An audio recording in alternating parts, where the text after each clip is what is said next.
Yep. We're gonna need every rod. You're set up, man.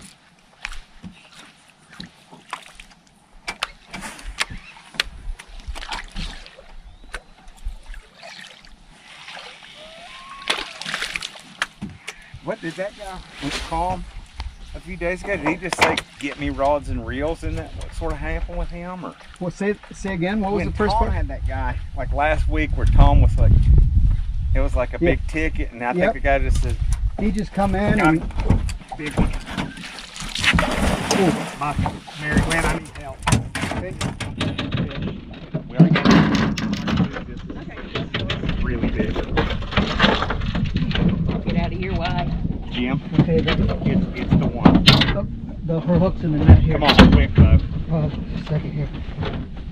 Her hook's in the net just a minute. Quick, Jim. Okay. Quick. I'm just gonna cut the line here. I don't care what you do, just don't let me lose this.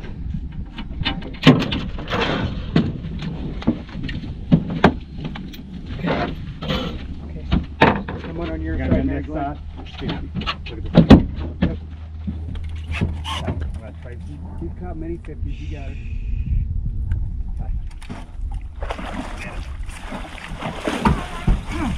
Oh my God. Oh my God. Oh my God. That's a nice fish. That's a beautiful fish. Oh my God. I got caught judged. Oh my. 50-inch or me on in the net. Right now? Right now. Don't lose it out of the net. Oh. It's huge. All right, Jim. We have been busting butt in Wisconsin. Yep. And guys, don't tell me there's no more big fish left in the Northwoods. That is a huge fish, Stephen. We are sitting here fishing with my best friend, one of my best buddies, Jim Stewart from the Musky Shop. And guys, there are still giants in the Northwoods. There is. We'll show you how we did it here in a second. I usually say, all right, folks. Yep. I usually get excited, but I'm so shaken up, I don't even know what to say. And that is a rare thing for me. It is a rare. It is a rare thing for me. 52-inch. Yeah. Measured it. Giant girth. Yep. The total package. Northern Wisconsin monster. Yeah. Casting in the summer. Highly pressured water. Highly pressured, cold front, pretty severe cold front. Mm-hmm. We went to a small lake, checked it out. Wasn't anything going. Come to another lake, hopped around. It's northern Wisconsin. Jim made the call. Thank you. Yeah. And man, this guy caught a 52-incher. Man, it's awesome. That's a big fish. And it was it's big built anywhere in northern Wisconsin. That's something. And if nothing else, that it can be done. Yep. Run the play. It is about grinding it out. We're on a streak of catching fish. It's not the hottest pattern, but it's about dedicating the time to it, hitting the right spots, hitting the windows, and suffering until something happens. And then what happens? Give me 5.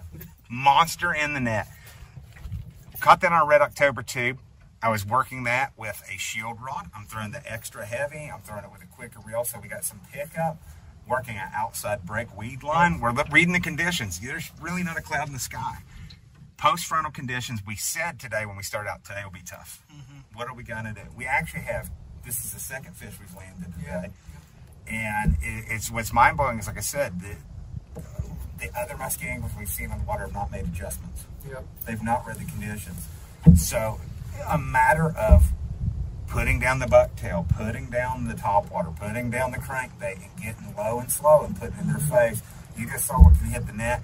But you know, I was definitely not calm, but we had a game plan. We ran the plan on patterning. Where are they going to be in a cold front? What are they going to be doing? We ran the plan on how to get that thing into the net. Got on a Red October tube, doing it low and slow, pressured water, northern Wisconsin. There's still giants.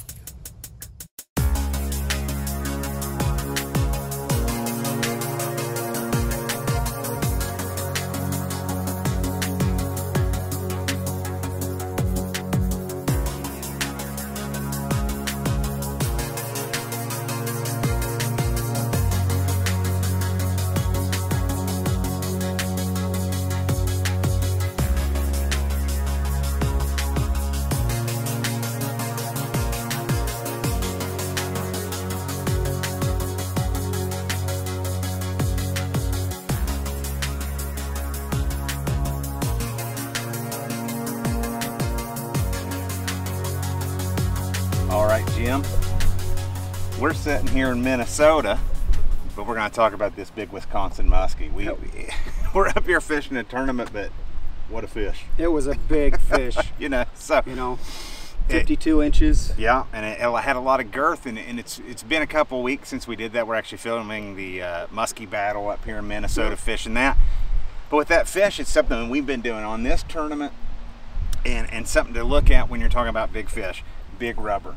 So we're fishing red October tubes. This is what that big Wisconsin fish hit.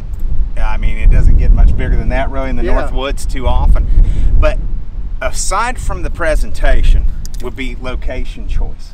And one thing that we were doing that day, and we're doing while we're in Minnesota, is focusing on small areas that are productive. Yeah. Right? No, don't get on the trolling motor and just start going miles and miles and miles. Right. Why go into a spot and run and gun and hit 2 casts and then keep moving? So if you're looking for big fish, number one's going to be really good boat control. You know, you're not trying to pattern when you're fishing for big fish. Yeah. You know, and we were focused on big fish that day, so slow boat control. The next thing to discuss is landing big fish. Yep. And that's a different ball game. Communication ahead of time. Absolutely. Who's doing what. And like having your netting plan, we've talked about that on other stuff, but also too, when it just simply comes to with the rod. You know, I'm just grabbing one of Jay's rods here in the boat. In that video, I don't know if you can see it, I'm backing my drag immediately. Yeah. When you know it's a big fish, and Jay will loop that hook set, when you see me set the hook, my rod doesn't come up, and instantaneously, I know something is different. Right. You know, and I told Jim, this is one, or this is the one, or something like that. You can tell with those bigger fish. So immediately when I hit a fish like that, and it has a lot of power, I'm going to pull that drag back a little bit, because if I've got a tight drag, if a fish has that kind of weight and power, bent hooks is a possibility. Absolutely. You know, if you got a little fray on your lead or a little fray on your knot, give it a little forgiveness there, so you can actually really work that fish in. The other thing is, on those big fish, not horsing them in. It's not a race. A lot of times, I've seen a lot of big fish, and I know you have too, and we've talked about that. A lot of big fish get lost from horsing them in from the excitement. Yep.